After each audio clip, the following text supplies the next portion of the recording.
The war between good and evil, the weeds.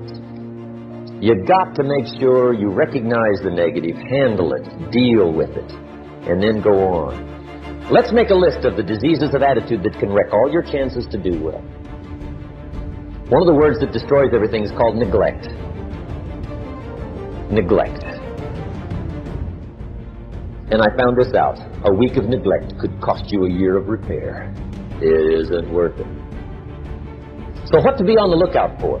Here's the list. If you were making it, you'd have the same list I've got. Right? We're not covering anything new tonight. This is a reminding session, not a teaching session. But it doesn't hurt to go over it again. Here's the list. Attitude diseases. Number 1 is indifference. The shrug of the shoulder. The guy's not even concerned. He's just drifting. This is called the mild approach to life. A disease known as mildness.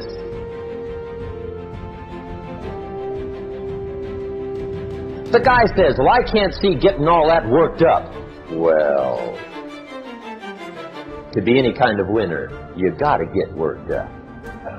There's one problem with drift. You cannot drift to the top of the mountain. And the good Lord said in the closing chapters of the Bible, here's the best way to live. One way or the other. That's best. Hot or what's next best? Cold is next best to hot. Not the half-baked middle, lukewarm, not too hot, not too cold. What a sad way to live. I think what it means is pick a direction and go with everything you got. Just pick one and go. Somebody says, yeah, but what if it's the wrong direction? You'll find out quicker. It won't take you 25 years to wake up and say, oh no, I've been walking the wrong road. I told my staff the other day, next best to prosperity is adversity. If one doesn't get you, pray for the other. We all do better from one of 2 reasons, inspiration or desperation.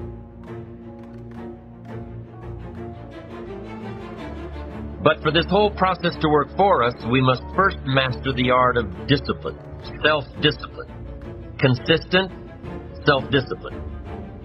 It takes consistent self-discipline to master the art of setting goals, to master the art of time management, to master the art of leadership, to master the art of parenting and relationships. If we don't make consistent self-discipline part of our daily lives, the results we seek will be sporadic and elusive. It takes a consistent effort to truly manage our valuable time, or we'll be consistently frustrated. Our time will be eaten up by others whose demands are stronger than our own. It takes discipline to conquer the nagging voices in our minds, the fear of failure, the fear of success, the fear of poverty, the fear of a broken heart. It takes discipline to keep trying. I've seen people who have everything you could possibly want, every object you could dream of, everything you can drive down the street or sail on the ocean or fly through the air. But on the inside, where the real person lives, they're broke. They haven't got anything. They haven't got a clue. The Bible tells us that King Solomon was the wisest man in the whole world. But he was not only the wisest, he was also the richest man in the world. Kings and queens came from all over the world to get Solomon's advice and to admire his riches. In fact, legend has it that Solomon had wives from every nation on earth. And there's no report of any marital disharmony. Not one divorce. Was this a wise man or what? The Bible tells us that when Solomon was just a young man living in the court of King David his father, God told him he would grant him one wish. You know what he wished for? He didn't wish for a kingdom. He didn't wish for great power. He didn't wish for good looks or unlimited pleasure or long life or love or fame or security. Solomon asked God to grant him wisdom. And because he asked for wisdom and none of the other things, God gave him everything else too. The most important difference between you and me and Solomon isn't where or when we were born, or the privileges we have or don't. The difference isn't in our names or our bank accounts or the positions we hold in life. The difference is Solomon got wisdom by asking God for it. The rest of us must look around us for wisdom and look for it in everything we read and in everything we do and in everyone we meet. And most of all, we must look for it in ourselves, perhaps more than any other element of strong character.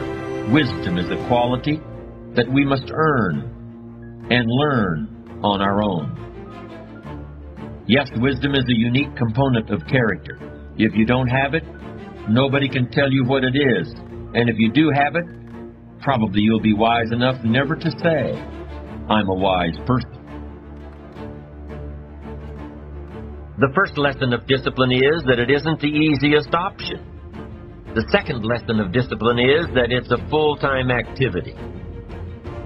And we've said that the best form of discipline is consistent self-discipline. You see, the discipline that it takes to make your bed every day is the same discipline necessary for success in the world of business.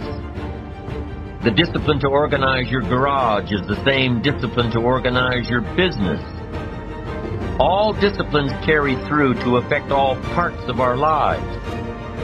If we're disciplined in just one area and lazy in another, guess what?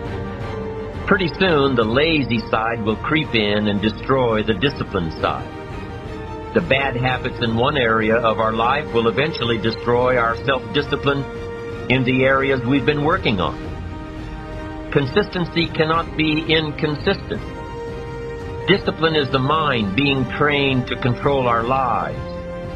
Discipline is a set of standards which we've selected as a personal code of conduct. Discipline is imposing on ourselves the requirements for honoring these standards. Once we've adopted these standards of behavior and conduct, we're committed to honor them. And if we don't, then there can be no disciplined activity. Now, here's a key technique that you can use in your life to help keep you on the right track. This technique is called visual chain thinking. Ambitious people don't see each step toward their goals as a singular step. Each discipline as a singular discipline. Each project as a singular project. Each sale as a singular sale. With everything they do and with every discipline they adhere to, they see it all as part of a chain. A link in the chain of events and actions that will lead them to their final destination. Every action and every discipline today is a link in the chain. Every action and every discipline tomorrow is a link. Every action and every discipline in the future is a link. When you can see that every link in the chain will eventually lead you to the things you want most out of life, to the person you want to become, then you won't grow discouraged or fearful or impatient with today. When you can see where you're going through visual chain thinking, even on the toughest days, you'll keep building your ambition by knowing where you're going, not just where you are today. Part of this visual chain thinking is built when you decide on your direction, when you can see where you're going to end up before you get there, when you can see California while staring at the east side of a 14,000-foot mountain. And building your visual chain of thought begins when you have well-defined plans for your career, your family activities, your investments, and your health. Your plans and goals are your visual chain, knowing where you're going before you get there. Develop a plan, a game plan.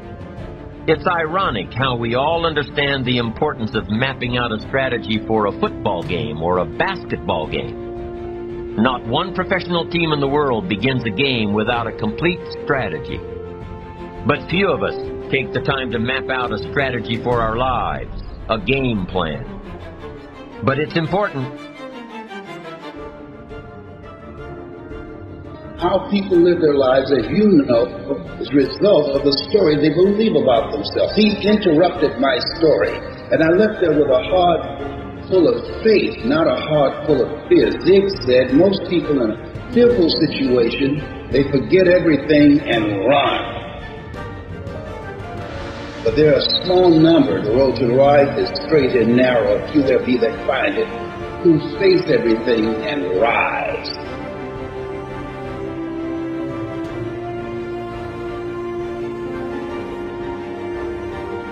Drawing from this field, this electromagnetic field, you're tapping that resource, and you're making chemistry out of it, and the field shrinks. So now, by doing that and living in survival, the body no longer is a magnet. There's a lesson in this story. So many things are trying to come to you. So many doors are trying to open, but we're so attached to who we've been that we can't quite become all of who we're supposed to be.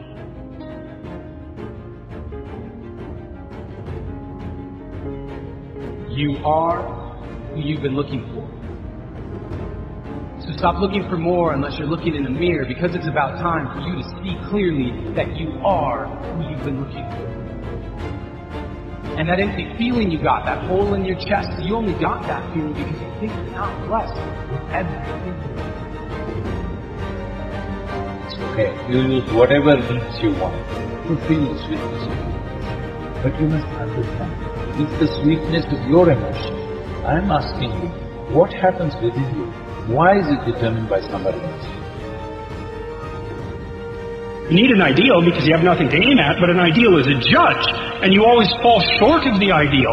So how the hell can you have the benefits of having an ideal without having the crushing blow that goes along with having the judge that always regards you as insufficient?